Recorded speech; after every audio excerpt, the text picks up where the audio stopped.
Salut à toutes et à tous, bienvenue sur la chaîne YouTube French Showtime pour le 13e round, encore une fois une émission de boxe. Et cette fois-ci, on est en train de prendre nos marques avec nos invités. Regardez un petit peu ce panel absolument exceptionnel. C'est ce qui se fait de mieux en France pour parler boxe. On a avec nous Christian Mbili qui vient tout juste de terminer son combat au Canada. Salut Christian, comment tu vas? Salut tout le monde, ça va très bien. Et toi? Très bien, très bien. Souleymane Sissoko aussi est avec nous, lui aussi toujours présent aux portes d'une chance mondiale. Salut Souley. Salut la team, ça va? On est là. Et puis Brahim Asloum, notre champion olympique, champion du monde. Ça va Brahim? Salut Samir, salut à tous. John Dovey, ancien manager de l'équipe de France, notre vice-champion du monde, toujours là, même si... Toujours présent. À l'heure. Ça, c'est une attaque, ça. Non, c'est pas une attaque. Ça, c'est l'espèce de... Ça, c'est d'entrée, c'est un coup bas, ça. C'est pas un coup au foie, c'est un coup bas. Ah, coup bas direct. Bon, bah, Et je pense qu'il est diligenté. Par Brahim. C'est Brahim qui est derrière tout ça. Ça y est, tu recommences, ça y est. Bon, bah allez, un coup haut pour faire plaisir à John Dovey. Sachez que le 14 juin au BJJ, ça recommence, les Boxing Social Club. On va retrouver notamment l'équipe de France olympique. Il y aura du beau monde en compagnie de John Dovey pour vous présenter un petit peu tous ces boxeurs qui méritent d'avoir un petit peu de lumière. Souvenez-vous, il y a de cela un petit peu plus de 2 mois, c'était Christian Mbili qui était venu justement dans le Boxing Social Club et on en reparlera tout à l'heure, John. Je vous présente le programme aujourd'hui parce que c'est du chargé. Christian Mbili qui affrontait ce week-end Mark Efron, le Britannique. Tu vas nous en parler dans un instant, Christian. Josh Taylor face à Jack Catterall. Ça, c'était l'un des gros combats britanniques de la semaine. On s'est régalé. C'était une superbe revanche après la controverse du premier combat en 2022. On parlera aussi de la carte à venir ce week-end. Queensbury face à Matchroom. Ça, Souleymane, c'est une nouveauté et franchement, on va en profiter. Et j'ai l'impression que la boxe est en train de se redécouvrir. Et puis, je vous parlerai news, bien évidemment. Mais on commence tout de suite avec Christian. Christian Mbili, comment ça va après ta superbe victoire? Écoute, ça va bien, ça va très bien. J'ai encore quelques jours de repos là, donc tout est bon, tout est parfait, d'autant plus que le beau temps revient à Montréal, donc le sourire est de retour également. Ça va, ça se passe très bien, donc là je suis en repos jusqu'à, je pense, d'ici une semaine et demie, je devrais reprendre le camp d'entraînement pour le prochain combat. Bon, Souleymane, tu as regardé ce combat, toi, avec Christian, encore une fois, il nous a fait les choses bien, ça a été propre. Obligé, Christian, il a fait les choses bien. Il a pris l'entame du combat dès le début. Il a, comme à son habitude, voilà, il a délié sa boxe et il a très bien fait. Et ce qu'il fallait, comme il a dit, c'était être impressionnant, marquer les esprits.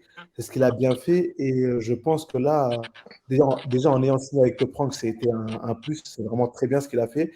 Mais là, au niveau des États-Unis, j'ai vu un peu les commentaires qu'il y avait dans les différentes pages. On commence à parler de lui face à Canelo, face à Berlanga, vraiment au top de la catégorie. Et ça, c'est excellent.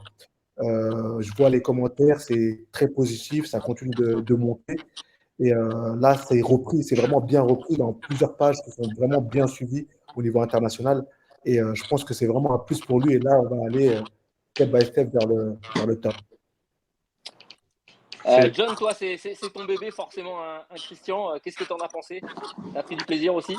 Ben écoute, j'ai pas eu le temps, on n'a pas eu le temps de voir grand-chose, 40 secondes, ça va très vite. Et surtout, mais c'est pas plus mal. Sur le papier, Efron, effectivement, était un peu dangereux, mais Christian était quand même au-dessus. Et quand des boxeurs comme ça sont au-dessus, bah, tout dépend de la manière de laquelle on les bat. Et Christian l'a battu de très belle manière. En fait, ça envoie un vrai message à la catégorie. Et c'est pour ça qu'on parle de plus en plus de lui, parce que face aux boxeurs qui ne sont pas de son niveau, il est capable d'abréger le combat. Et ça, c'est très important. Si c'était embourbé dans un combat un peu compliqué, mais qu'il avait gagné, un peu compliqué, on aurait dit, ah oui, il est pas mal, mais bof. Là, le fait que ça a été aussi radical, ça envoie un vrai message et ça montre un peu ses qualités. Brahim, toi, qu'est-ce que tu en as pensé? Non, je rejoins ce que viennent de dire Souley et John. Ça confirme une chose surtout, c'est que son palmarès est solide. Son palmarès qui est aujourd'hui avec un bilan de 0 défaite, mais surtout avec énormément de décisions par KO. Et il confirme encore, après toutes ces années, ce nombre de combats, qu'il est aussi performant, que ce n'étaient pas des KO fabriqués, c'était des KO qui étaient construits et nous le démontre encore et nous l'entend démontrer. Donc c'est de bon augure pour la suite. Et toi, Christian, alors dis-nous un petit peu comment tu t'es senti dans ce combat, parce que comme l'a dit John, malheureusement, c'était que 40 secondes, même si c'est de bon augure, parce que ça veut dire que quelque part, on va certainement te retrouver un petit peu plus vite sur le ring. C'est déjà été annoncé, c'était annoncé hier, le prochain combat. Euh, je me sentais plutôt bien, plutôt confiant. C'est vrai qu'il fallait se méfier, j'avais un petit stress parce que l'adversaire, il cognait quand même. J'ai pu le sentir durant le combat, les 2 premiers coups qu'il m'a donnés, ça avait l'air d'être lourd et quand même assez sec aussi en même temps. Et c'est ça, si tu veux, la stratégie. La stratégie, c'était vraiment de ne pas prendre trop de coups. Je savais il avait pas de menton. Il n'avait pas de menton, mais il s'est relevé aussi, il s'est révélé aussi qu'il avait, il avait un foie assez fragile. Mais la stratégie, c'était vraiment de ne pas trop prendre de coups, d'avoir une victoire nette. Et par la suite, on avait déjà plus ou moins un combat de négocier. Par la suite, au mois d'août, ce n'était pas encore officiel, mais la stratégie, c'était vraiment de faire une bonne victoire et de ne pas prendre trop de coups, ne pas se blesser et ensuite enchaîner le combat derrière. Mais je me sentais vraiment en forme. On va parler dans un instant de ton prochain combat. On l'a dit, face à Sergei Derevyachenko, quelqu'un qu'on connaît bien, l'Ukrainien, gros pédigré. Et à mon avis, c'est un step-up pour toi. Tu vas monter en gamme. Mais est-ce que tu penses que jusqu'à maintenant, tu as eu un vrai adversaire à ton niveau qui te permet justement de franchir des paliers, Christian? L'adversaire à mon niveau, je dirais le plus gros challenge que j'ai eu jusqu'à maintenant, c'était j'ai son nom, Carlos Bongora. Carlos Bongora. À l'époque, il était quasiment dans le top 5, top 3 de plusieurs fédérations. Il cognait aussi. Il cognait aussi, il était gaucher. Malheureusement, les gauchers et moi, c'est une histoire d'amour ou c'est une histoire compliquée. C'est ça, je crois que c'était mon plus gros challenge que j'ai eu jusqu'à maintenant. Il m'a poussé jusqu'à mes retranchements. Et c'est ça, je pense que, comme il s'appelle, Devrachenko, ça va être une suite logique pour ma carrière par la suite. Justement, parle-moi un petit peu de Derevyachenko. Qu'est-ce que tu en penses? Est-ce que vraiment c'est censé te faire passer un palier? C'est censé me faire passer un palier, c'est censé même me faire passer plusieurs paliers. Devrachenko, il a rencontré plusieurs champions, quasiment tous les champions, de Golovkin jusqu'à Munguia, là, qui a eu au dernier combat. Il était même à 2 doigts de l'arrêter à un certain moment. Je pense que c'est quand même le nom le plus connu que ESPN et Top Rank nous a proposé pour cette date-là. C'est pour ça qu'on l'a choisi lui, parce que c'est quand même une grosse victoire face à lui, ça va faire parler. C'est un combattant super populaire, super connu. Il livre des batailles durant ses combats qui sont incroyables. Et je pense que ça va être le combat qui va vraiment qui va vraiment me faire connaître encore plus au niveau du public international, au niveau des fans de boxe. Souleymane, de champion à champion, tu as une question pour Christian? Oui, là, la question, c'est comment gérer là, cette victoire, repartir en préparation, qu'est-ce qu'il va faire? Il y aura un peu de vacances, tu vas couper un peu. Parce que c'est vrai que son nom, il a été annoncé après le combat, mais avant le combat, on attendait déjà parler de Derevyanchenko. Donc, comment gérer vraiment tout ça si la préparation va être adaptée à la suite, quoi? Parce que le mois d'août, ça arrive très bientôt aussi, et tu vas à un combat, Ça. Exact, pas c'est facile. ça. Si tu veux, au début, après le combat, dans ma tête, en tant que mentalité de solide, je me suis dit, je vais repartir tout de suite à l'entraînement. Je vais enchaîner directement, je ne vais pas trop me relaxer comme ça. Et c'est hier que je réfléchissais, je me disais, il faut quand même que je prenne quand même un petit peu mon temps. Je prends une semaine ou 2 semaines un petit peu plus relax. Je suis pas obligé de faire de faire la fête là, mais de prendre un peu plus relax et de récupérer un petit peu et ensuite revenir par la suite un peu plus fort dans un bon camp d'entraînement. Parce que si j'enchaîne tout de suite, je pense que je vais trouver le camp d'entraînement super long. Parce que ça fait déjà ce camp d'entraînement a été long parce que j'ai aidé un de mes collègues de gymnase à préparer son combat qui était quasiment 2-3 semaines avant moi, mais ça a été décalé son combat. Du coup, ça fait quand même, j'ai eu un camp d'entraînement de quasiment 2 mois et demi, 3 mois pour ce combat. Donc, revenir tout de suite, je pense que je vais trouver ça long. C'est pour ça que je prends un petit peu plus ça relax. Je vais voir ça, normalement, je dois voir Marc, je dois voir mon coach Marc d'ici 2-3 jours pour voir quel plan on va mettre en place. Mais c'est sûr que pour le moment, c'est plutôt relax. Ok. Brahim, Ouais, toi, t'en penses quoi? Toi qui as été le promoteur justement de Christian? Non, moi, la petite question que je peux lui poser, c'est où est-ce qu'il en est dans ses phases de préparation? Est-ce qu'il a encore identifié des lacunes qu'il faut encore absolument améliorer ou au contraire, tu es basé sur la stratégie de l'adversaire? Et est-ce que ta préparation est construite de cette manière? De quelle manière elle est en fait? C'est plutôt de manière générale. Si tu veux, au niveau du camp d'entraînement, tu as le côté physique et tu as le côté boxe technique avec les coachs le matin sur le physique, avec le préparateur physique exclusivement réservé au préparateur physique. On commence par des charges lourdes, comment dire, du foncier et tout ce qui va avec. Et ensuite, petit à petit, on se dirige vers les sprints et tout ce qui va avec. Et tout ce qui est boxe, on est un petit peu plus aussi sur du général pour commencer.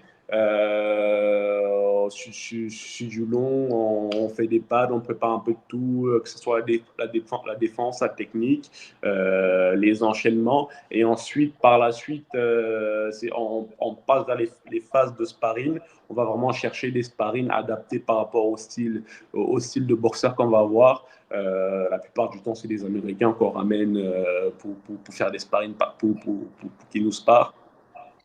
Et c'est ça. Sinon, au niveau de l'amélioration, je pense que j'essaie de m'améliorer un peu tous les jours, que ça soit au niveau, que ça soit techniquement, surtout au niveau de la défensive. En ce moment, on se concentre beaucoup sur la défensive parce que malheureusement, je pense que c'est un peu ça mon défaut. Même si j'ai beaucoup progressé, j'ai encore beaucoup à progresser là-dessus.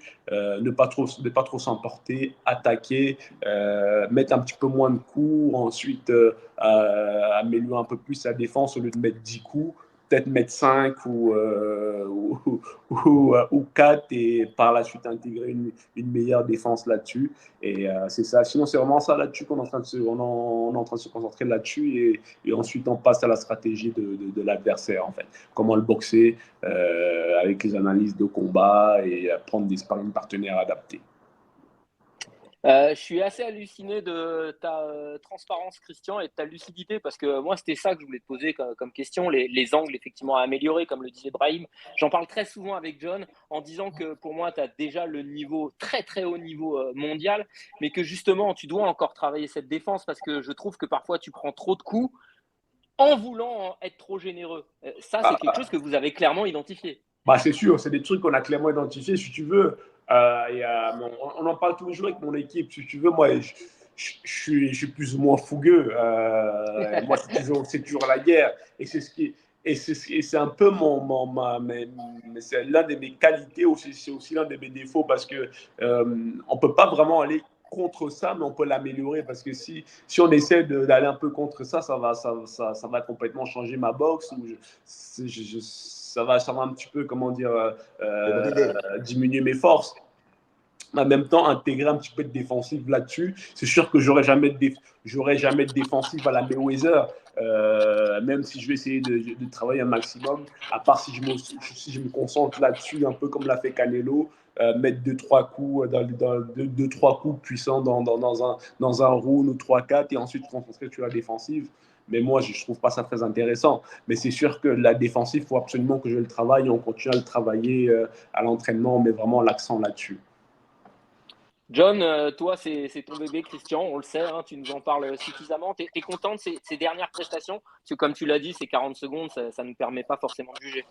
Mon bébé, ça fait un gros bébé quand même. Hein.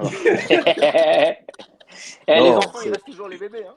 On sait que j'ai une relation particulière avec Christian. Et pour rebondir, effectivement, le combat a été court. Alors, j'ai deux choses dont je voudrais parler. Moi, c'est le sujet dont vous venez de parler, c'est sur le moyen de défense de Christian. Christian prenait énormément de coups dans les rangs amateurs, ça c'était connu. Et finalement, en passant chez les pros, il prenait beaucoup de coups au début, mais tout doucement, il a commencé à imposer. Vous vous rappelez ce qu'on dit? On dit souvent que le meilleur moyen de défense, c'est l'attaque. Christian, par son côté offensif, quelque part, il met en place un moyen de défense. Le problème, c'est que ça marche à un certain niveau parce qu'il étouffe ses adversaires, il met un rythme assez important qui lui permet justement de ne pas laisser la place aux autres pour mettre en place des contre-attaques. Donc, c'est-à-dire quelque part, en attaquant, il se défend. Mais on arrive à un niveau maintenant où les boxeurs qu'il va rencontrer, et on va en parler, ça c'est mon deuxième sujet, commencent à mettre en place des stratégies parce qu'ils connaissent, ils arrivent à esquiver, à bloquer pour pouvoir contre-attaquer derrière. Et donc, il ne peut pas les étouffer comme il étouffait les autres. Donc, le fait de mettre l'accent sur les moyens de défense, là, c'est très, très, très, très important. Ça prend toute son ampleur parce que dans ces catégories, on est en super moyen, ce sont des hommes de 76 kilos, et voire plus même quand ils sont sur le ring. Donc, il y a tout intérêt à ne pas prendre de coups. Le peu de coups qu'on peut prendre peut être assez fatal. Donc, le moyen défensif, le jeu défensif, le travail défensif est primordial et essentiel et important. Donc, le volume important que Christian impose n'est pas suffisant à ce niveau-là pour pouvoir se défendre. D'accord ? Ça, c'est très important d'en parler. Et c'est important aussi d'en être conscient. Et cette lucidité permet de travailler. Parce que quand on n'est pas lucide sur certaines choses, on ne peut pas le travailler. On a l'impression qu'on est bien. Il y a des boxeurs qui prennent beaucoup de coups et qui ont l'impression de ne pas prendre de coups. Et ça, c'est terrible encore. Parce qu'ils ne se rendent pas compte. Ils s'offrent à l'adversaire et ils prennent des coups. Ils ont l'impression que tant qu'ils ne tombent pas, ça va. Et on sait que le pire pour un boxeur, c'est la répétition des coups. Donc, plus on évitera de coups, mieux ce sera. Et la deuxième partie, c'est Derevchenko. Moi, je pense qu'aujourd'hui, c'est l'adversaire le plus intéressant pour Christian.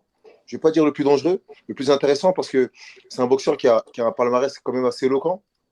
Il a 20 combats, 15 victoires, 5 défaites. Et ces 5 défaites, à chaque fois, on l'a dit, sont face à des noms importants et essentiels. Je dirais que le point de bascule, c'est Vaughan Alexander, que lui et Christian ont en commun, parce que les deux l'ont rencontré. Et les deux l'ont battu avant la limite, boxeur dur, solide, et qui a tenu la limite face à Derevchenko. Et donc, c'est le seul point. Mais par contre, Derevchenko a l'avantage sur Christian et qu'il a déjà disputé les championnats du monde. Il a rencontré des boxeurs de niveau mondial, tels que Monguia. Ils ont fait le combat de l'année 2023. Carlos Adames, qui est en train de monter aussi, qui est pas mal du tout. Jermel Charlo. On rappelle, voilà, Daniel Jacobs, Golovkin, Jermel Charlo, Carlos Adames, Jaime Munguia, et puis effectivement en commun Vaughan Alexander. Et tous ces boxeurs-là sont des anciens moyens qui sont montés en super moyen. Tous ces boxeurs-là sont des boxeurs qui étaient moyens, qui sont la plupart montés en super moyen, qui ne sont pas des super moyens naturels. Alors, ça ne changera pas la donne, mais en tout cas, ils ont cette expérience de cette catégorie, de ces catégories qui sont les moyens et les super moyens, qui leur permet d'avoir endigué un certain nombre de boxeurs et d'avoir l'expérience d'avoir boxé plusieurs types de combattants. Et donc, Derevchenko, lui, a une expérience, on le connaît depuis longtemps. Brahim, si tu t'en rappelles, on le connaît depuis la WSB. On l'avait rencontré, il boxait pour les Italiens. Il avait battu un de nos boxeurs avant la limite. Et on le connaît depuis les rangs amateurs déjà.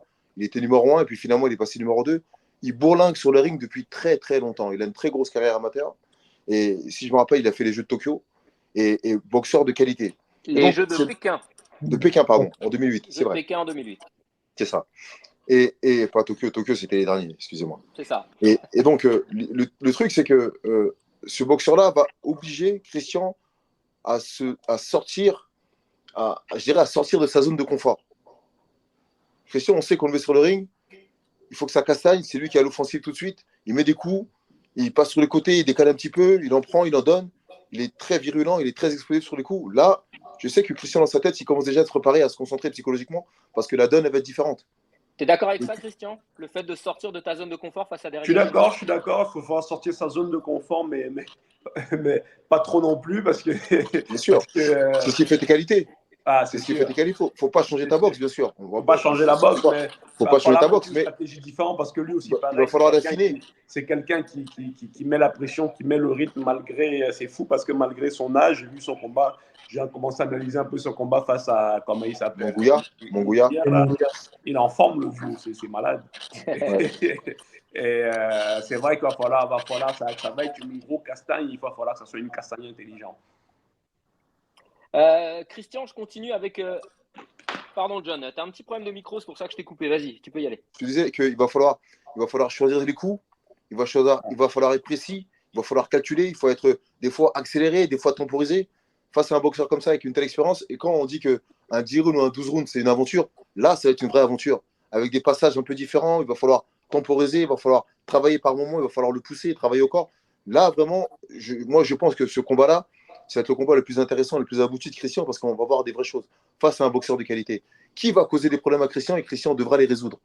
C'est Brahim, risque tu es de ne d'accord pas être. avec ça, toi, le fait justement de passer un cap dans une carrière et d'arriver face, comme on dit souvent, à un boss de jeux vidéo? Oui, je pense Christian, l'adversaire idéal pour confirmer tout ce qu'il est en train de faire en ce moment. Il a un adversaire face à lui, cet Ukrainien qui est très hermétique. Si on se rappelle de sa manière de boxer, les mains elles sont bien hautes, il y a très peu d'ouverture, il exploite tout de suite les erreurs de ses adversaires. Je ne dis pas que c'est la même boxe que Christian, mais dans la similitude, ou en tout cas dans l'envie d'imposer sa boxe à son adversaire, ils ont les mêmes tempéraments.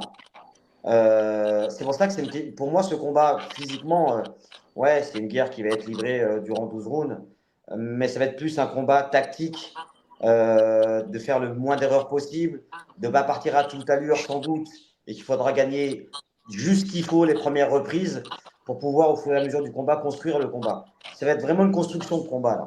Donc c'est un bel adversaire pour ça, hein. C'est pas gagné d'avance. Je dis pas que c'est du 50-50. Mais on n'est pas loin, sincèrement, on n'est pas loin de ça. Il ne faudra pas prendre de mauvais coups bêtes. Ça demandera beaucoup de vigilance pour Christian.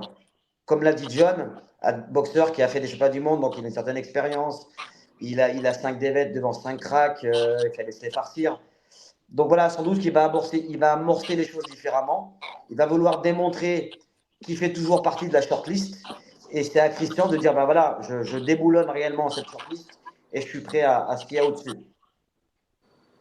Christian, c'est toujours important pour toi de rester en contact avec ces 4 personnes qui sont extrêmement importantes pour toi, enfin les 3, Souleymane, ton ancien coéquipier, John, ton ancien mentor, et puis Brahim, ton ancien promoteur. Tu les écoutes toujours au quotidien? Moi, je n'étais pas son promoteur, c'était son partenaire. C'est le copromoteur, partenaire de France. Mais c'est très important. John, on s'appelle quasiment tous les jours. Soulé, on se voit régulièrement à Paris lors des soirées ou quand on a l'occasion de se rencontrer. Brahim, pareil. Monsieur TGV, on n'a jamais eu le temps de le voir, il est toujours dans le TGV apparemment. Mais C'est c'est téléguidé, très ça. important. Ça, c'est téléguidé. C'est très important de prendre, comment dire, des nouvelles de l'extérieur et du moins de prendre des conseils des gens qui savent de quoi ils parlent. C'est sûr que c'est plus important que de prendre de prendre des conseils des gens sur les réseaux sociaux qui ont été dit ah ouais, tu ferais mieux de monter ta main ou de faire ça. Mais c'est sûr que là, c'est des conseils qui sont les bienvenus et c'est sûr que j'ai toujours l'oreille très attentive là-dessus.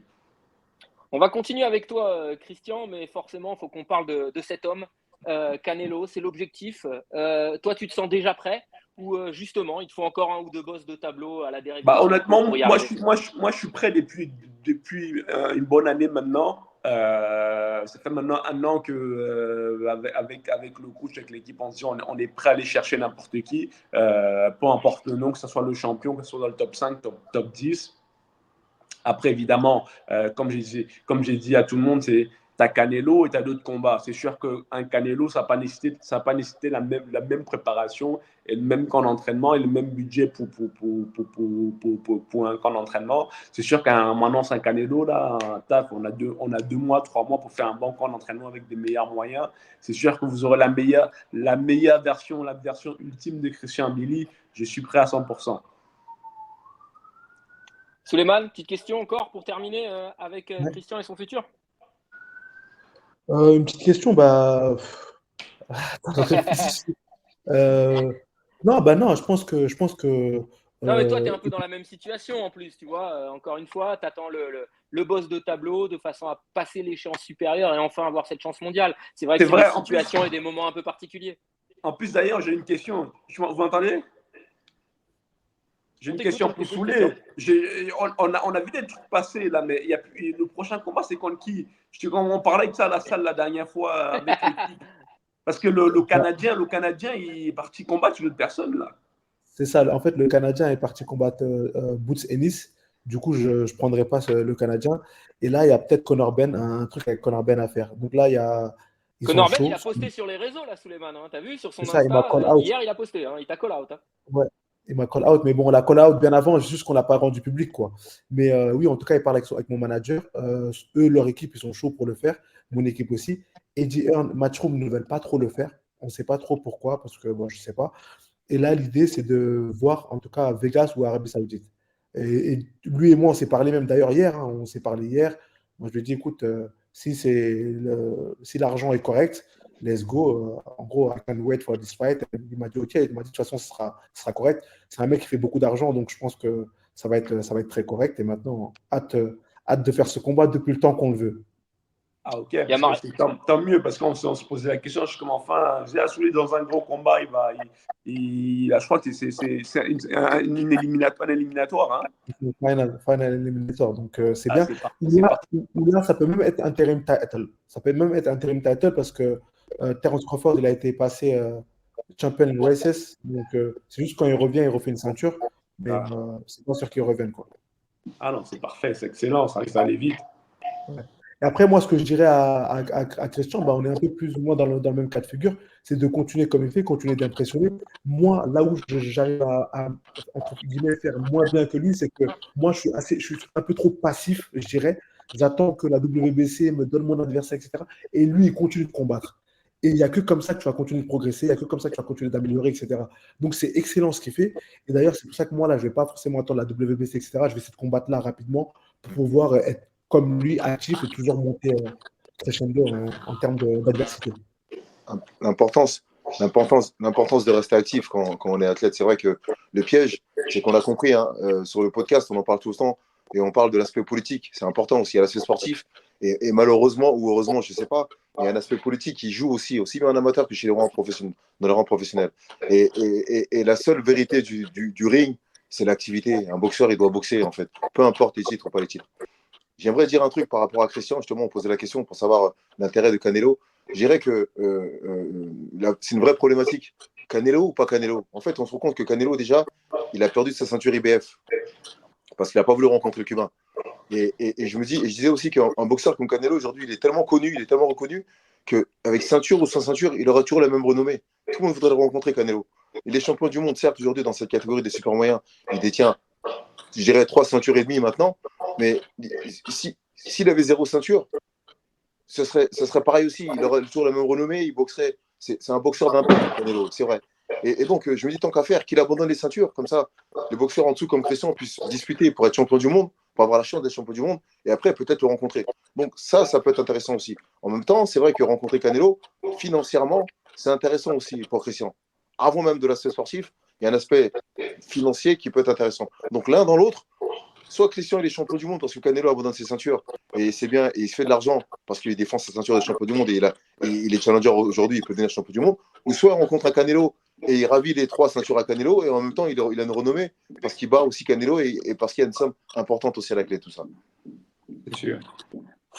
Bon, on va continuer. Toi, tu es confiant, justement, Christian, pour finir avec toi sur ce combat qui arrive face à Dereviatchenko. C'est une bonne étape.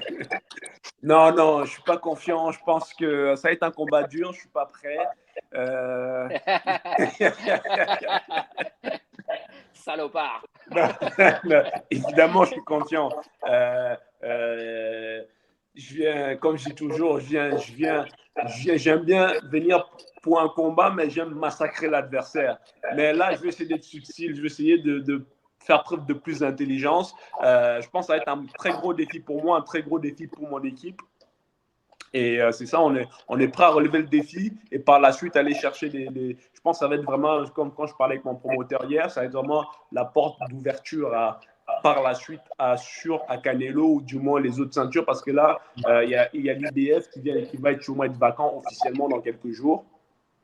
Et je suis 3e IBF, le numéro 1 et le numéro 2 vont se rencontrer. Et d'autant plus que là, dans la catégorie, tu as Benavidez qui est monté, tu as David Morel qui est monté aussi. Et il y a plus ou moins, plus d'espace.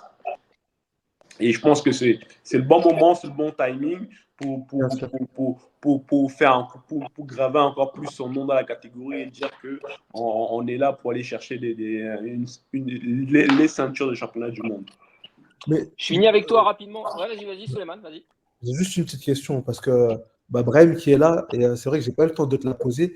Toi, quand tu étais dans plus ou moins dans des positions comme ça, où voilà, on attend pour la ceinture, etc., qu'est-ce qui se passait dans ta tête? Comment tu préparais la chose? Comment tu appréhendais la chose? Parce que Christian, il est à la porte d'un championnat du monde. Je pense aussi être à la porte d'un championnat du monde. comment tu gérais un peu tout ça, on va dire? Bah, en fait, tu le gères en restant dans la course, en t'entraînant sérieusement. Voilà, de garder en ligne de mire que le championnat du monde peut arriver à n'importe quel moment. Et je voulais pas être surpris de la date. C'est pour ça que je confirme ce que tu dis. C'est très bien que Christian n'attende pas spécialement qu'on désigne pour un championnat du monde, qu'il rencontre des adversaires qui lui permettent d'asseoir sa notoriété sa qualité pugilistique, se faire connaître par le plus grand nombre. Donc voilà, c'est de rester en activité. Rien remplacera ça. On peut inventer tout ce qu'on veut. L'attente n'est pas bonne. Elle gamberge dans le mauvais sens. Donc, Ouais, ouais, moi, je pars du principe que c'est mieux de boxer, même si c'est pas pour une ceinture, mais d'être prêt pour. C'est sûr. merci. Christian, moi je vais finir avec toi en te demandant un petit peu des nouvelles de ton environnement.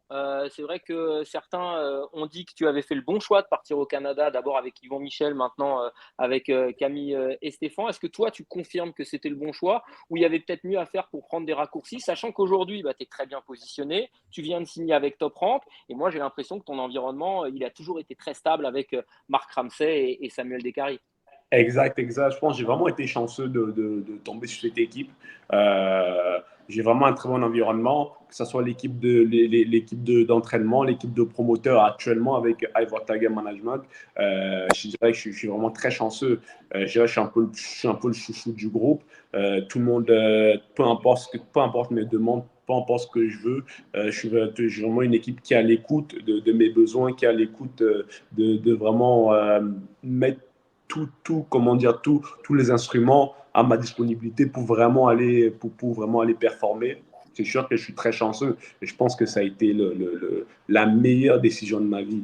Vraiment la meilleure décision de ma vie. Moi, si je peux me permettre, tu n'es pas chanceux. Tu as été très intelligent dans le choix qui t'a permis de mener ta carrière. T'es pas allé dans la facilité au départ. Donc, t'as pas pris un choix pour l'aspect financier, tu as pris un choix construit avec une vraie évolution. Et tu n'es pas chanceux, c'est juste que tu mérites ce que tu as et ton comportement te permet de te mettre dans ses meilleures dispositions. Et c'est pour ça que tu as une vraie team autour de toi. C'est que tu leur donnes au quotidien et c'est pour ça qu'ils ont envie de te le rendre. Donc, je comprends Merci. ta modestie, mais c'est pas de la chance. Mais pourquoi j'insiste? Parce que je veux pas que tous les monde pensent que c'est de la chance. Non, Ah, c'est vrai. c'est un choix Ouais. judicieux, c'est mûrement réfléchi. Du Tu travail pars à aussi l'autre bout du vraiment. monde, tu laisses ta famille, tu sais pas ce que tu vas réellement retrouver, mais tu as ressenti tes positifs et tu t'es écouté et tu as bien fait. Et c'est pour ça que nous, on est parti te chercher au final. On savait que tu étais structuré pour pouvoir régulièrement venir en France, faire des prestations et repartir là où tu te sentais le mieux. Je Merci, c'est finis vrai. avec toi, Christian, parce que ta team elle a bien performé ce week-end. On rappelle que tu t'entraînes avec Marc Moudoff, hein, qui vient de s'imposer après une défaite. Fendero aussi, Moreno Fendero, athlète de l'équipe de France, hein, John, que tu as connu pendant les Jeux Olympiques de Tokyo, qui est en train de faire un très bon début professionnel, hein, Christian. Exact, exact. Il est vraiment en train de faire un très bon début professionnel. Et honnêtement, pour vous dire, actuellement, Moreno, je pense que c'est le plus gros prospect français qu'on a actuellement dans les mains. Je pense que mon équipe est en C'est train de vrai. se rendre compte ils ont vraiment pris un bijou brut, un diamant brut entre les mains. Et Moreno, il s'est pointé ici à Montréal. Vous aurez dû voir les premiers sparring. Ah, il a déboîté tout le monde. Quand je vous dis tout le monde dans le gym, que ce soit des box, des professionnels renommés, des professionnels même classés mondialement, tu regardes les sparring, tu te dis, oh mon Dieu, et il déboîte tout le monde. Et ce petit-là, honnêtement, il va faire très, très, très mal. Et si tout se passe bien dans sa carrière, dans sa vie personnelle, je pense que Moreno, on va le retrouver dans des très gros combats d'ici à court et à moyen terme. Et c'est vraiment un jeune très, très talentueux, puissant, explosif et en plus gaucher. Et ça va vraiment être un monstre, ce petit jeune.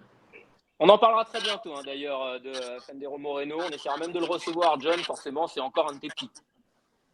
Oui, avec plaisir. C'est clair que. Et puis les demandeurs, et vous verrez qu'avec lui, on va se marrer. Et Moreno, il est particulier. Et Christian l'a bien défini, c'est un bon gars avant tout. Hein, c'est ça. Ça, c'est la marque de fabrique. Il faut que les mecs soient bons avant Ah, de faire partie de la team. Et donc, c'est ça. Il faut qu'humainement, ils puissent dégager un certain nombre de choses. Et c'est ce qui en fait des vrais bons boxeurs aussi. Et donc, Moreno, et ça ne m'étonne pas ce qui se passe au Canada, parce qu'on connaît ses qualités. Et il faut souvent un temps pour effectuer une bonne transition entre ce qui se passe à l'entraînement et en compétition. Mais tout doucement, il est en train d'y travailler. Il y travaille et qui marque les esprits là-bas, ça ne m'étonne pas du tout.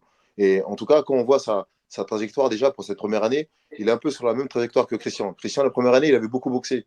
Il a fait, je crois, 5 ou 6 combats sur des 4, 5, 6 rounds. Et donc, il n'y avait pas beaucoup. Et à chaque fois, bien sûr, il les abrégeait. Et Moreno est un peu sur le même profil, presque la même catégorie. Christian avait commencé en moyen aussi.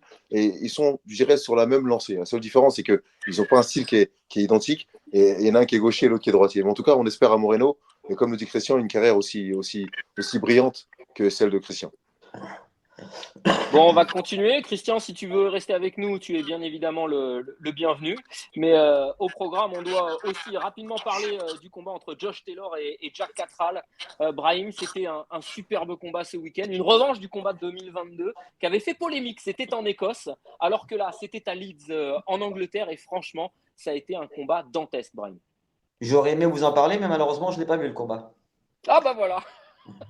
Souleymane, tu l'as vu toi, j'imagine? Ouais, je l'ai vu en direct, le combat. Bah, très beau combat. Franchement, on a eu qui répondait à vraiment toutes les attentes, hein, tout ce qu'il y a eu autour du combat, la pesée, etc. Le fait qu'ils se poussent, l'animosité qu'il y a eu entre ces deux boxeurs. Voilà, ils nous ont démontré que c'était pas pour rien. Sur le ring, en tout cas, ils nous ont livré une belle guerre. On voit Catterall dominer les premiers rounds. Derrière, Taylor qui revient très bien. Derrière, Catterall qui le touche plusieurs fois. C'était un très beau combat. Par contre, je suis pas très d'accord avec la décision, enfin avec le pointage. Il y a eu vraiment trop d'écart, surtout sur un pointage qui donne 117, 111, si je ne me trompe pas. Ouais, je te donne vraiment... le pointage, Souleymane. Effectivement, il y a eu 117, 111, 116, 113 et 117, 111. Donc 117, 111 deux fois et 116, 113. Et c'est vrai que franchement, quand on voit le combat, c'était quand même plus serré, Souleymane. Honnêtement, l'écart était beaucoup plus serré. Bah, Eddie Hearn l'a dit, hein, qui est le promoteur de Catterall. Et on a Bob Arum aussi qui a poussé un gros coup de gueule, hein, sur le ring pour dire que voilà, il ramènera plus ses boxeurs combattre comme ça en Angleterre parce que c'est des décisions vraiment limites. Mais c'est un combat beaucoup plus serré. Moi, j'aurais pas été étonné d'un match nul. Vraiment, j'aurais pas été étonné d'un match nul. C'est vrai qu'il se fait plusieurs fois, mais un match nul ne m'aurait pas étonné. Après, il y a plusieurs visions, il y en a qui sont d'accord avec ou pas, mais j'aurais pas été surpris. Souleymane, la question, c'est tu vois un match nul, donc tu vois un Catterall gagner ou un match nul. Toi, un match nul, donc si jamais on avait mis un Taylor gagnant, il y aura eu vol aussi, ou tu auras pu penser qu'il aurait pu avoir un match nul? Ah non, moi j'étais vraiment pour quand je dis match nul, c'est vraiment c'est trop difficile de les partager. D'accord. Le premier round, Jack il vient avec les bras avant, etc. On dirait après il a un petit coup de fatigue. Derrière, voilà, il perd un peu, il lui met un peu la pression Taylor. Après Taylor se fait toucher durement plusieurs fois avec le bras arrière. Mais c'est limite parce que l'autre il met un peu plus de coups, un peu plus de densité de coups, l'autre il met des coups un peu plus précis. À un moment, il subit un peu trop le combat parce que c'est que de bouger, etc. C'est un combat qui est très serré. Après, personnellement, j'aimerais voir la trilogie. Voilà, c'est un combat qui est très intéressant. Je ne sais pas si ça va se faire, mais on aimerait tous voir la trilogie. Avant d'écouter John, justement, pour ton avis sur ce combat, je vais rappeler un petit peu l'historique. C'est vrai qu'en 2022, il y avait eu ce premier combat qui avait été un combat d'unification à Souleymane. Il y avait les 15 ceintures des super légers en jeu. Mais ce combat avait eu lieu en Écosse et très controversé. C'est Taylor qui s'est imposé, alors que certains pouvaient dire que Catterall s'était certainement imposé. Là, sur ce combat à Leeds, Catterall a plutôt bien démarré, même si je trouve, moi, que Josh Taylor a fait quand même figure de pas mal de classe à des moments. Il y a eu des vrais rounds où on a retrouvé un petit peu le côté piqueur, le côté guêpe et moustique de Josh Taylor, mais Catterall a quand même été celui qui en a fait le plus, à mon sens. John, je ne sais pas ce que tu en penses. Par contre, encore une fois, effectivement, ces histoires de scoring, ces histoires de cartes, c'est pas possible. On vous l'a dit, 117, 111 deux fois, et puis 116, 113. Je vous redonne un petit peu les propos, comme le disait Souleymane, mais Eddie Hearn a dit que c'était une justice par rapport au combat qu'il y avait eu en Écosse il y a 2 ans. Jack a dominé les 6 premiers rounds, même si les scores sont trop larges. Donc même Eddie Hearn, pour lui, les scores étaient trop larges, alors que Bob Arum, les propos, John, c'était les scores sont une disgrâce pour la boxe. Je ne mettrai à aucun de mes boxeurs américains, je ne permettrai à aucun de mes boxeurs américains de venir combattre en Angleterre avec des juges anglais. Donc c'est ça. Alors moi, je peux parler? Je suis un peu pareil. Bien sûr, Christian, vas-y. N'allez jamais en Angleterre. N'allez jamais en Angleterre. Je dis à tout le monde, si vous boxez, si ce n'est pas pour le million, n'allez jamais en Angleterre. Mais honnêtement, je vous dis, avec l'équipe, il y a eu Arthur qui a failli se faire fourrer là-bas face C'est vrai. comment il s'appelle. Il n'y a jamais eu Gardé. photo. Il n'y a jamais eu photo et ils étaient en train de le mettre perdant. Mais c'est Face à facile. Anthony Hardet. Ouais. Ah, on m'a expliqué, mon coach, mon équipe m'explique à peu près leur système là, de comment ça marche. C'est un système qui fait en sorte que si vous êtes de l'extérieur, pour gagner, il va falloir en mettre KO, sinon c'est mort là. N'allez jamais en Angleterre. Brahim, tu es d'accord avec ça? Nous, on l'a souvent Oui, malheureusement, avec Ivan Mendy notamment. on l'a vécu à maintes reprises. Mais ils ont un tel monopole, voilà, ils arrivent à imposer certains combats et même si on n'a pas envie. Donc je comprends ce que dit Christian. Mais voilà, parfois, c'est des opportunités qu'il faut saisir. Mais voilà, il faut le savoir. C'est que tu ne seras jamais avantagé. Si tu veux t'enlever tout le mal de tête, il faut foutre en l'air ton adversaire. C'est la contrainte, il faut la savoir et l'accepter. Mais c'est vrai qu'ils ne sont pas justes de ce côté-là. Ils ne sont pas honnêtes. Il avait fait Arthur. Et alors, pour revenir sur ce combat, le premier, rappelez-vous, qu'il y avait eu scandale parce que Josh Taylor s'était fait compter. Et donc, le compte ne suffit pas à gagner le combat, mais il s'était fait compter. Et tout le monde pensait qu'il méritait de perdre ce combat. Et il éprouvait énormément de difficultés à faire le poids, à faire cette catégorie des super légers. Et donc, il avait lâché beaucoup d'énergie dans la balance. Et pour le deuxième combat, pour le deuxième opus, je suis un peu pareil que toi, Samir. Je vois un combat effectivement plus serré que ça. Parce qu'il y a une différence entre un pointage serré, un pointage large. Et puis, de toute façon, ça revient au même. Moi, je voyais Taylor, un match nul, ça aurait été correct, ça aurait été admissible, on aurait pu l'admettre, mais je voyais un Carteral un peu devant moi. Et Ouais, forcément, moi aussi, je suis assez d'accord. Hein. J'avais Catral légèrement ouais, devant. légèrement devant. Hein. Il a mis les coups les plus percutants, il a mis les coups les plus nets, notamment sur la première partie du combat. Et Josh Taylor est revenu dans le combat par la suite, mais pas suffisamment. Il aura fallu qu'il revienne beaucoup plus large que ça pour pouvoir rééquilibrer la balance. Et en tout cas, voilà, ça laisse place à une trilogie, et c'est pas pour nous déplaire.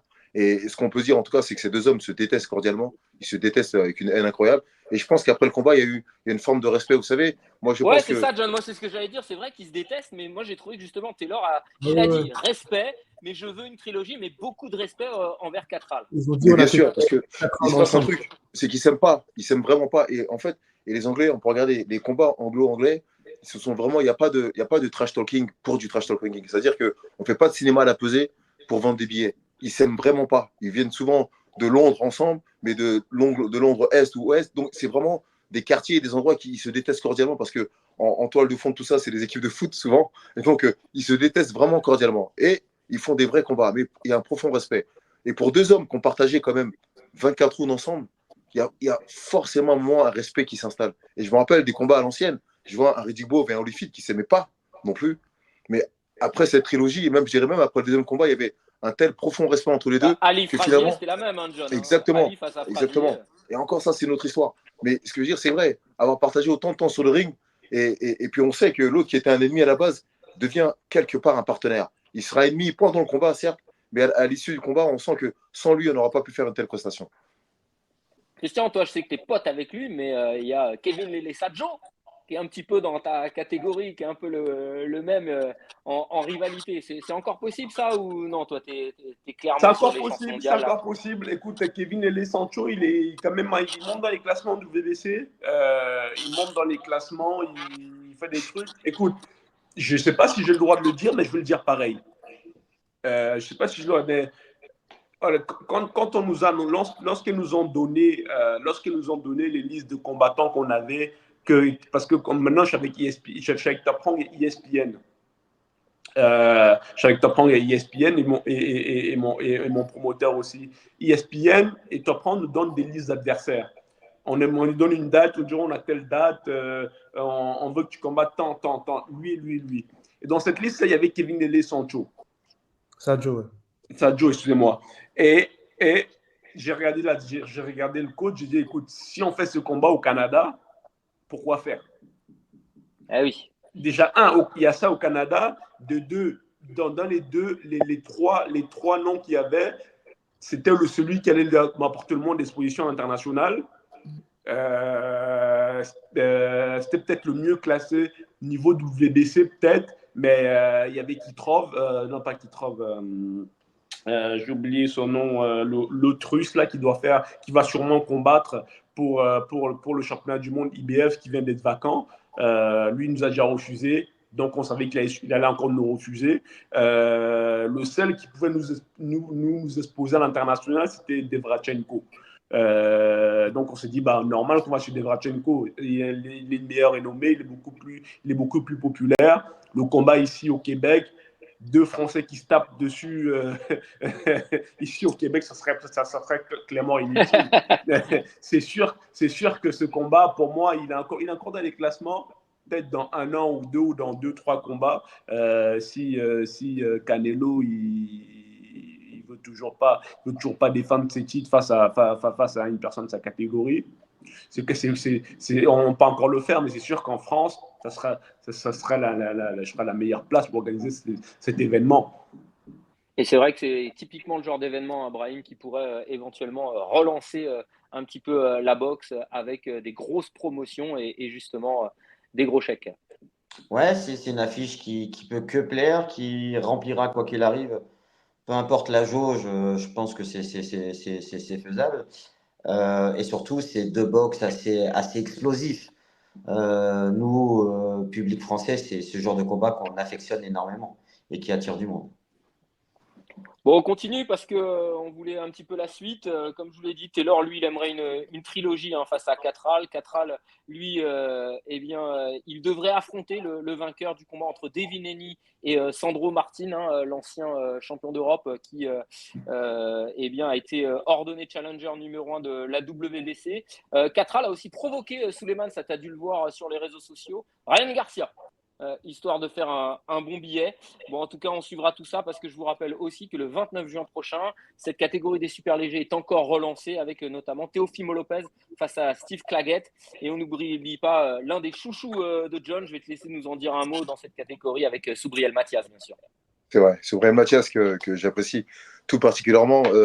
Mon chouchou, parce qu'il a le même style un peu que Arthur Beterbiev, sont deux boxeurs pareils, pas très explosifs, mais réguliers, constants et qui font mal sur tous les coups. Un boxeur à suivre. Moi, j'estime que dans cette catégorie des super légers, c'est le boxeur le plus dangereux. Et il boxe le 29, c'est ça, il boxe le 29. Ouais, face à Paro, l'Australien. 29, ouais. Ouais, il boxe là bientôt et c'est un combat, c'est un boxeur à suivre, c'est un boxeur à voir. Et c'est pas le combattant le plus dangereux auquel il fait face, mais je pense que là maintenant il doit réunifier les ceintures. Là maintenant il est temps pour ce boxeur de réunifier les ceintures. Et je pense moi que tous les autres boxeurs de cette catégorie le craignent un petit peu, parce que on l'a vu face à des adversaires qui sont très durs, qui sont punchers, et il a laissé passer l'orage et intelligemment et à chaque fois il est revenu. C'est un boxeur quand même qui a une défaite. Et il a lavé cet affront, il a rencontré le Russe qu'il avait battu, il l'a battu avant la limite, on avait commenté ce combat, et c'est un boxeur qui est devenu très intelligent. C'est-à-dire que dans cette capacité, il a cette capacité il est conscient de ses qualités, il est conscient de ses capacités, et l'idée, il est vraiment sur ce qu'on appelle de la destruction, de la vraie démolition, et ça, il sait très bien faire. Bon, en tout cas, c'est vrai que cette catégorie des super légers, pardon, elle est encore une fois très dense avec celle des légers, avec celle des Walter, des super Walter. Il y a vraiment un âge d'or, moi j'ai l'impression, de Soubriel la boxe Mathias. mondiale. Soubriel Mathias. Retenez ce nom. Il nous l'a fait sa promo à Soubriel Mathias en permanence. Hein. À chaque fois qu'on a commenté avec John, Soubriel Mathias. Bon, on continue parce qu'il nous reste plus beaucoup de temps. Et Brahim, c'est toi que je voulais lancer sur ce combat, ou plutôt cette carte, parce que franchement, j'ai l'impression que le monde de la boxe a fait quelque chose d'extrêmement intéressant, avec notamment cette carte 5 contre 5, deux promoteurs, Brahim, qui vont en découdre, Matchroom et Eddie Hearn face à Frank Warren et Queensbury. C'est la carte de ce week-end.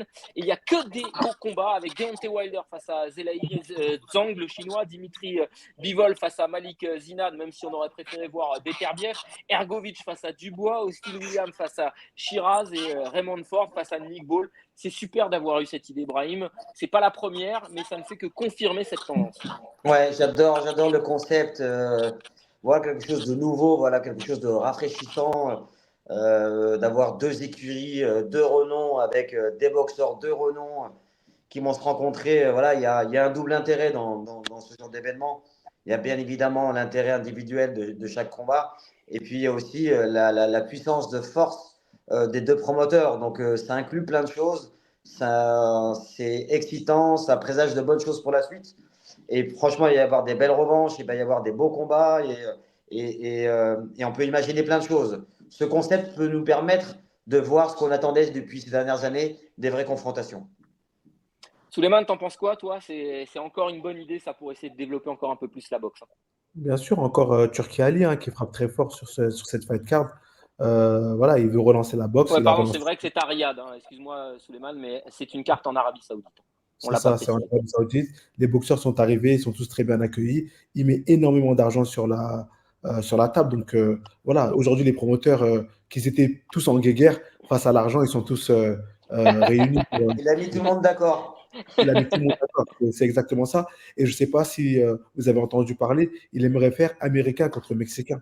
Et ça, Ouais, c'est une carte pareille. Il y a 5 boxeurs qui ont déjà été prénommés. Ce serait quelque chose d'exceptionnel. Il bosse avec PBC, il bosse avec Queensberry, il bosse avec Matchroom, il bosse avec tous les promoteurs. Il n'est pas fermé. Et ça, c'est très bien parce que la boxe avait besoin de ça. Là, on ne parle plus de chaîne télé, on ne parle plus de guéguerre entre promoteurs. Non, c'est quelqu'un qui est là, qui est investisseur, qui met de l'argent sur la table et vous n'avez pas d'autre choix que de rencontrer les meilleurs face aux meilleurs. Donc, Il nous fallait quelqu'un comme ça au-dessus de la mêlée qui n'a pas d'intérêt direct avec les athlètes. Et le seul intérêt qu'il a, c'est de faire le plus gros show possible et qu'il y a une répercussion mondiale. Donc, sincèrement, c'est le genre de personnage qu'on avait besoin dans la boxe, qui parle à tout le monde, à tous les promoteurs, et tout le monde veut travailler avec lui. Donc, à partir de là, ils trouveront que des solutions. et je rajoute quelque chose, c'est que, comme le disait, parce que j'ai eu une réunion il n'y a pas longtemps avec Matchroom, c'est qu'ils s'en foutent. Ils veulent juste mettre de l'argent. Ils n'attendent pas les retombées, etc. Oui, des retombées pour le pays, pour lancer le tourisme, etc., pour faire parler, pour la saison, pour faire parler un peu du pays. Mais financièrement parlant, ils sortent l'argent. Sur chaque show, ils savent qu'ils perdent plus ou moins, mais ils s'en foutent. L'idée, c'est vraiment de relancer la boxe, faire parler de Mais ça, l'Arabie on le Saoudite. payera demain, par contre. Ouais. On le payera à un moment donné parce que peut-être qu'un jour, il aura plus envie de le faire pour X raisons qu'on ne maîtrise pas. Là, on a boudé Vegas ces dernières années parce que les plus gros combats se font en Arabie Saoudite. Peut-être que demain, on nous fera payer Après, Brahim, manque. si je puis me permettre, je pense qu'il en est conscient parce qu'il y a une carte en août qui est prévue à Los Angeles et il a dit que de toute façon, cette fameuse Riyadh Season, Souleymane, elle devrait voyager et aller pas mal aux États-Unis. C'est ça, il y en a une qui est prévue, la Riyad saison, au mois d'août, et puis derrière au mois de septembre aussi, à Wembley, au mois de septembre avec Anthony Joshua. Donc ça, c'est pareil, ça va être sous Riyad saison. Donc ça va se développer un peu partout dans le monde. Et puis ça, je trouve que c'est excellent. Voilà, je vous la montre, c'était prévu pour plus tard, on en parlera tout à l'heure, mais voici la Riyadh Season prévue le 3 août prochain avec le combat entre Crawford et Madrimov. Pour toi, Christian, c'est le genre justement de choses, de promotion qui vous permet en tant qu'athlète d'avoir un avenir un peu plus radieux? Évidemment, évidemment, avoir un. Ça ressemble un peu à l'UFC, en fait. C'est toujours bon pour les boxeurs d'avoir un promoteur qui vient plus ou moins augmenter les prix des bourses et arrêter un peu des petits guéguerres et permettre aux adversaires et aux boxeurs de se rencontrer enfin. C'est toujours bon pour nous. Mais c'est vrai que j'ai cru voir quelques promoteurs ou quelques gens se plaindre parce qu'ils viennent et ils augmentent les prix. Des boxeurs qui étaient payés 200, 300 000 de combat et partent à Riyad et ils sont payés 1 million. Il y en a apparemment qui n'ont plus envie d'être payés moins que ça. C'est vrai que pour nous, c'est plutôt financièrement, c'est très bénéfique. Est-ce qu'on m'entend? Ouais. Ouais, Oui. on t'entend, John, mais tu feras attention parce que tu as un petit peu d'écho. C'est pour ça que je coupe à chaque fois ton micro, John. D'accord, très bien, je ne sais pas. Voilà. Ouais, ce que je veux dire par rapport à ça, c'est que c'est bien qu'ils puissent s'exporter, que ce ne soit pas que Riyad, parce qu'on a compris que Riyad, c'est très bien, parce que sur le ring, il se passe beaucoup de choses, mais pour qu'une soirée de boxe soit réussie, on a besoin aussi du ring, effectivement, c'est plus important, mais l'ambiance qu'il y a aussi dans la salle est très importante. Ça donne une énergie différente sur le ring, on sait très bien. On ne boxera pas de la même façon si la salle est vide et qu'elle met une ambiance, ou que si la salle est pleine et qu'elle met une ambiance que quand la salle est vide ou qu'elle ne met pas d'ambiance. Et l'autre truc que je veux dire, c'est que on ne peut pas dire que leur salle est vide. La seule chose, c'est que ce n'est pas des c'est gros l'ambiance. connaisseurs de boxe Et il manque un peu Il manque d'engouement dans d'ambiance. les combats. Il manque d'ambiance, ouais. Il n'y a pas d'âme, en fait, Je prenais l'exemple d'une salle vide, mais bien sûr que la salle n'est pas vide. Mais quand il y a une salle vide, il n'y a pas trop d'ambiance en vérité. Bien On sûr. peut avoir une salle presque vide, mais avec une belle ambiance aussi. En tout cas, ce que je veux dire, c'est que le public donne une énergie qui influe forcément sur ce qui se passe sur le ring. Et l'autre truc que je veux dire, c'est que on regarde la soirée du 1er juin, c'est 5 contre 5. Ça ne vous rappelle rien, ça? En fait, on se rend compte que pour intéresser les gens, le grand public, il faut un espèce de tournoi. Ça ne vous rappelle pas la WSB? C'est-à-dire qu'il commence à avoir une visibilité. C'est une équipe contre une équipe. Même si on sait que la boxe est un sport individuel, cette notion d'équipe apporte un attrait différent. Rencontrer des boxeurs mexicains contre les boxeurs américains, forcément, ça va teaser, ça va inciter beaucoup de gens à regarder. Et puis surtout, il va y avoir une communauté contre une autre. Et c'est intéressant. Ça va mettre la boxe, ça va propulser la boxe vers les plus hautes sphères, encore une fois. Et en fait, dans ces soirées, faire des boxeurs individuels qui se boxent de façon individuelle, c'est bien, parce que ce sont des combats qu'on veut voir. Mais si on est capable d'y allier des boxeurs intéressants et ensuite une équipe aussi, franchement, c'est jackpot. Et c'est une très, très, très bonne idée de la part de Turkish Ali. Et En tout cas, je te rejoins. Vas-y, Souley. Désolé, la seule limite à ça, c'est que, par exemple, un Anthony Joshua, il commence à le saouler, mais il le saoule un peu parce que voilà, il dit écoute, je veux que tu rencontres lui. Tac. En fait, c'est un peu, on est au-dessus, on est les boss. Et voilà, toi tu rencontres lui, toi tu rencontres lui. Donc il y a une certaine limite, il y a une petite limite à ça. C'est ça, c'est un peu le matchmaker, il fait ce qu'il veut, quoi. Voilà, je veux lui contre lui, je veux lui contre lui.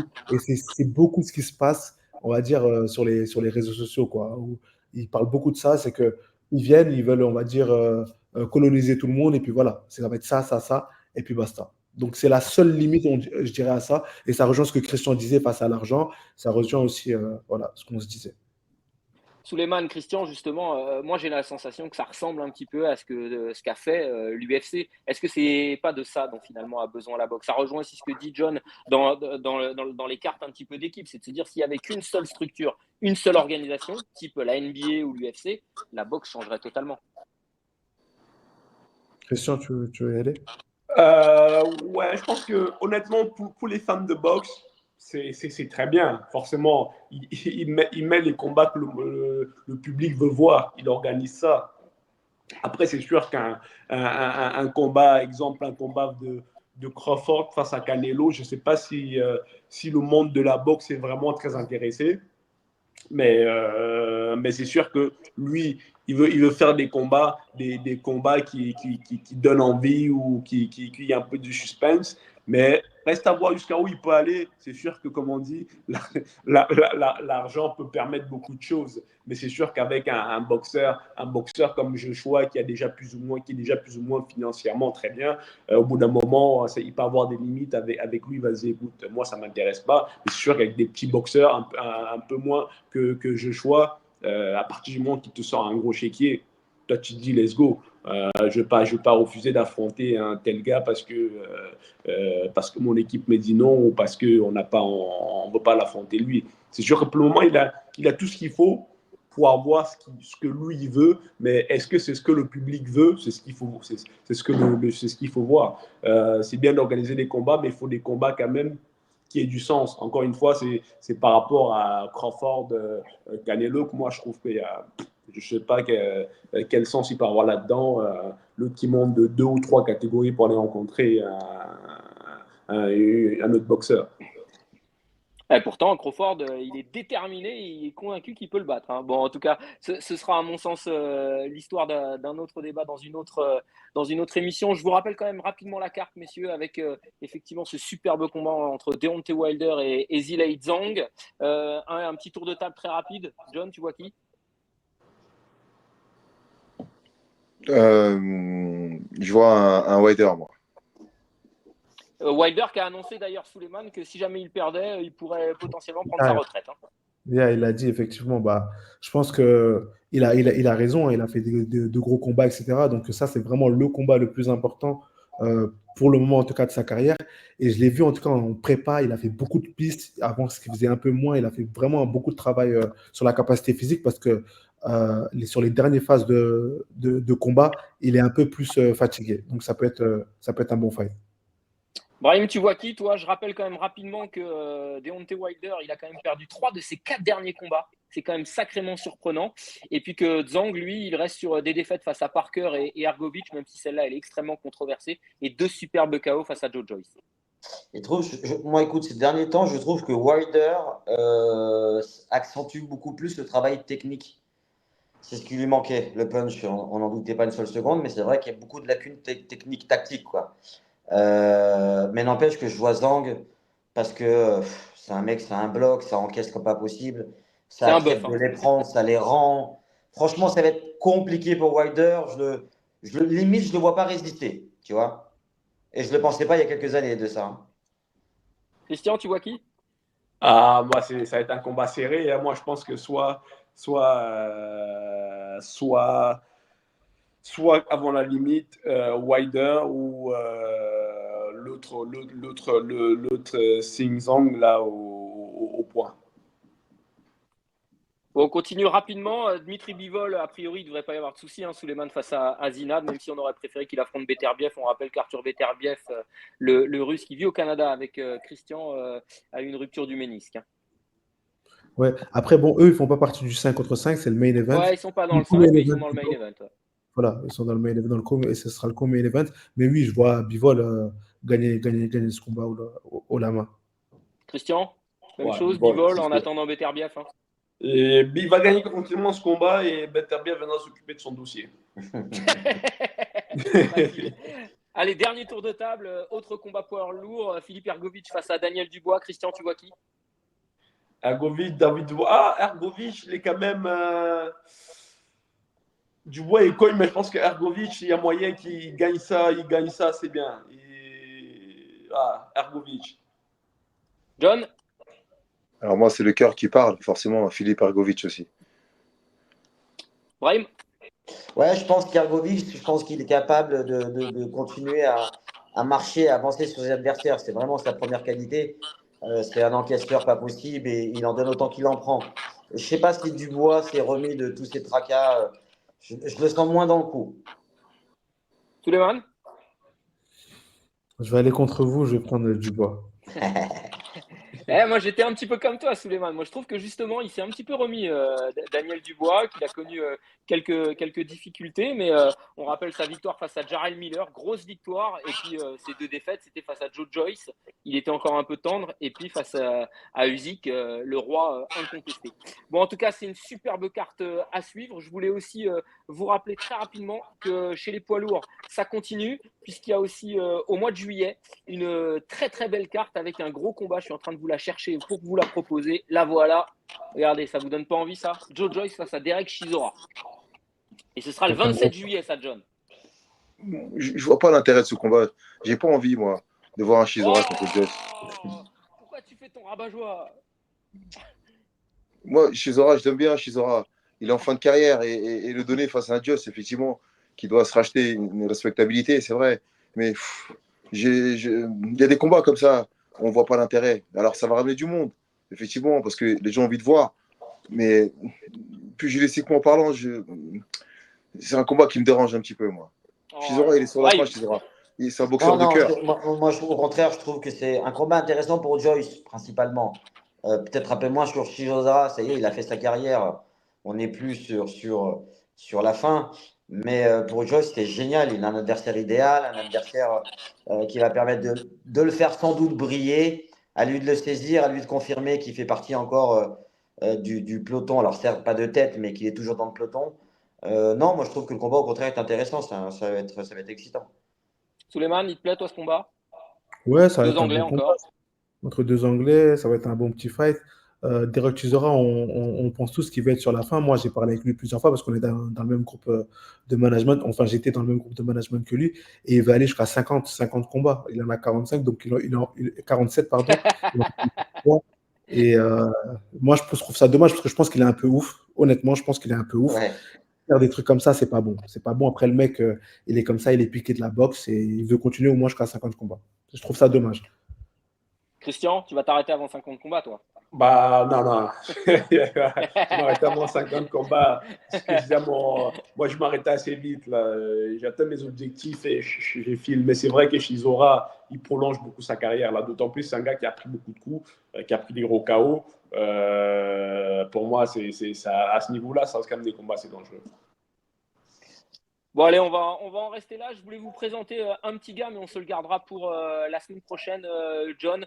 C'est encore un nouveau crack. Vous vous souvenez, sur 13e round, on vous a présenté pas mal de cracks, Jaron Ennis notamment, Devin Haney qu'on avait découvert chez nous.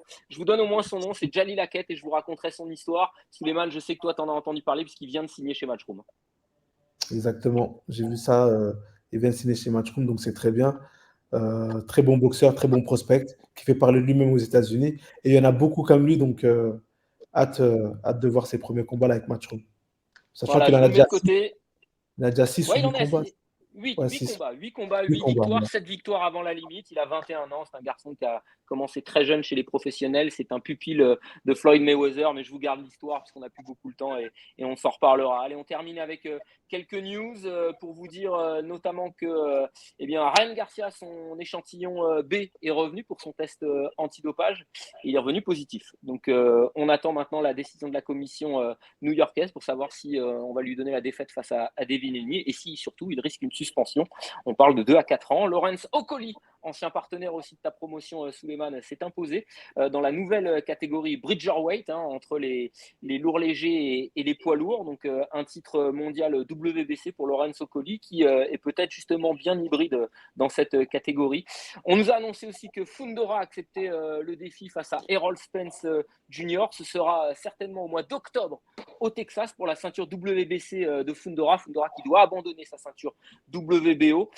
Spence qui a même déclaré sur les réseaux sociaux que c'était peut-être la dernière fois qu'on le verra, donc peut-être une fin de carrière pour cet homme. Et puis on en a parlé aussi tout à l'heure. Pour terminer avec les news, bien évidemment, cette grosse carte au mois d'août entre Crawford et Madrimov et plein d'autres gros combats. Je vais essayer de vous les mettre rapidement, comme ça on finit sur un tour de table là-dessus. Vous me dites ce que vous en pensez, cette fameuse Riyadh Season. Souleymane, on commence avec toi. Voilà, Isaac Cruz face à José Valenzuela, Tim Tszyu face à Vergil Ortiz, Andy Ruiz face à Jarrell Miller. Franchement, David Morrell aussi. Superbe carte en prévision. Honnêtement, cette carte me donne beaucoup plus envie que le 5 entre Matchroom et Queensberry. C'est des combats où, sur beaucoup de combats, on ne sait pas trop qui va gagner. Euh, Moi, j'ai hâte d'être dans cette soirée de boxe parce que ça va être exceptionnel. Et Brahim, attention, je ne vois pas Terence vas-y. Crawford gagner haut la main face à Madrimov. Ça ne va pas être un combat facile. Madrimov, c'est un vrai 75 kilos. On l'a vu face à Michel Serroux. Il fait très mal, très très mal. Et tout le monde parle de lui. Ça ne va pas être un combat facile pour Terence Crawford. Ça, j'en suis sûr. C'est vrai, tu as raison, Souleymane, et on le décortiquera de façon rapidement ce combat et on vous fera un vrai débrief spécial pour Crawford Madrimov. Brahim. Ouais, belle carte, des affiches qui vont être accrochées. Il y a beaucoup d'incertitudes, c'est vrai. Bon niveau et assez éclectique, mine de rien, comme carte. Donc, non, hâte. John. Alors moi, j'ai une vision plus globale et je suis content quand je vois ce genre de carte, moi. Parce que c'est vrai que en ce moment, depuis environ un an, on vit des moments exceptionnels en boxe. Et cette carte, elle est réjouissante. Et elle est alors Suleiman, il la préfère, mais je dirais que il en faut un peu pour tout le monde et il faut équilibrer, il faut saupoudrer. Et c'est bien qu'on ait cette carte au mois de juin et c'est bien qu'on ait celle-ci au mois d'août. C'est-à-dire que de manière générale, quasiment tous les 2 mois, on a des belles soirées. Ça permet de garder le public en haleine et c'est très important ça. On en a besoin actuellement. Très belle carte. Christian, bientôt ce sera toi qui sera à l'affiche avec Souleymane Sissoko d'une carte comme celle-là où vous serez tous les deux sur des championnats du monde. Main event, J'espère. main event. Le rêve. J'espère, on travaille pour ça. J'espère. En tout cas, ouais, c'est une très très belle carte. Bon, voilà, on en reste là. Ça a été un plaisir. Une nouvelle configuration. On essaye de trouver tout ça un petit peu nos marques. John, on réglera tes problèmes de micro. On réglera les problèmes de connexion. On espère en tout cas que vous avez pris du plaisir. On reviendra bien évidemment toutes les semaines pour continuer à vous donner pas mal d'actu avec des invités. Toujours la même équipe dès que possible. John Dovey, Souleymane Sissoko et Brahim Asloum. On a été extrêmement ravis d'avoir aujourd'hui Christian Mbili qui est un petit peu dans la même configuration que Souleymane Sissoko aux portes d'une chance mondial. On les attend tous les deux avec impatience. On vous rappelle, son combat, ce sera au mois d'août face à Sergei Derevianchenko, avant potentiellement une chance mondiale, qui sait, peut-être face au King Canelo. Même chose pour toi, Souley, on en reste là. Je vous rappelle aussi rapidement, le 14 juin au BJZ, et on en reparlera aussi la semaine prochaine. John Dovey, tu peux nous en dire deux mots, le Boxing Social Club qui recevra toute l'équipe de boxe olympique avant les JO à Paris. C'est ça, c'est le troisième opus du Boxing Social Club. Après Christian, après Kevin. Là, normalement, c'est une formule qui est orientée sur la boxe professionnelle, mais c'est ce que je disais, vu mon passé avec l'équipe olympique et l'année dans laquelle nous sommes, puisque c'est une année olympique, on ne peut pas faire fi de l'équipe. Donc, l'idée, c'est d'inviter toute l'équipe pour pouvoir, encore sur le format Boxing Social Club, présenter l'équipe au grand public, que le grand public puisse venir parler, discuter, faire des selfies, se faire signer des autographes par les boxeurs qui vont représenter la France lors des Jeux Olympiques. Comme ça, ainsi, le grand public pourra se les approprier en partie et surtout les soutenir et les accompagner pour les supporter pendant les Jeux Olympiques. Et c'est très important. On sait très bien que les Jeux ont lieu en France et les combats vont être très, très durs, notamment pour les Français. Donc, on aura besoin du public et ça commence par ça. Ça commence par ce genre d'événement. Il faut être capable de venir supporter nos boxeurs et puis supporter tous nos sportifs français qui vont évoluer dans toutes les disciplines, mais tout particulièrement la boxe. C'est devenu le rendez-vous des amateurs de boxe. Oui, il y aura tout. Bravo, alors l'idée, c'est Brahim, l'idée, c'est d'inviter, je disais à Souleymane et à Christian aussi, l'idée, c'est d'inviter, alors Christian ne sera pas là, je sais, mais Souleymane, si tu es là, c'est super, je sais pas où tu en es par rapport à ta préparation, mais l'idée, c'est d'inviter tous les anciens, Brahim, tous ceux qui ont fait les jeux avec nous, ceux qui étaient en équipe de France avec nous, autour de nous, qu'on puisse en parler, que tous ceux qui passent par là, ceux qui sont en province, s'ils peuvent monter, ça va être l'occasion de revoir un peu tout le monde. Yes. Et je pense que beaucoup des gens dans les médias, des supporters, des gens qui ont supporté les équipes avant, vont être contents de voir des anciens boxeurs, des anciens champions, tous les boxeurs qui ont fait partie. C'est les équipes de France qui se réunissent. Exactement. Tous les gens qui ont fait partie de l'équipe de France à un moment, l'équipe de France Boxe, qui ont passé par l'INSEP, qui ont fait une sortie, qui ont concouru pour aller aux Jeux Olympiques, qui y sont allés ou pas, c'est l'occasion de tous se voir et puis à un moment de venir et supporter notre équipe de France. Bon, je vous rappelle, le 14 juin prochain, donc au BJZ, le Boxing Social Club avec l'équipe de France olympique, et John Dovey continuera bien évidemment à vous proposer des événements boxe comme cela avec pas mal d'invités et pas mal de stars. On en reste là. Merci à toutes et à tous de votre attention. On se retrouve dès la semaine prochaine pour traiter. Merci à toi, Samir. Merci, messieurs. Merci. Allez, ciao. Ciao, ciao. À bientôt.